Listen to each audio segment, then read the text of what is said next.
solusyon ng internet sa mahinang signal ng internet sa mga kabundukan na hindi naabot ng mga cell site.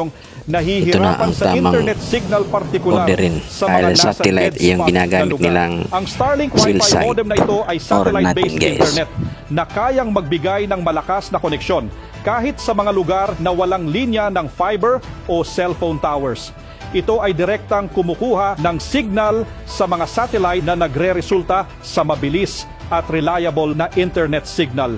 Sinuportahan naman ng Department of Information and Communications Technology ang pagsusulong ng Starlink Wi-Fi modem na ito sa merkado upang mabigyang solusyon ang kahirapan sa signal sa iba't ibang lugar sa bansa.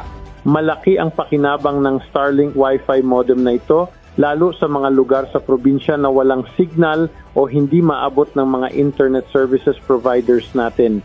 At totoong malakas ang naibibigay nitong signal, kaya susuportahan talaga natin na maisulong ito sa market para makatulong sa mga kababayan natin na walang internet signal.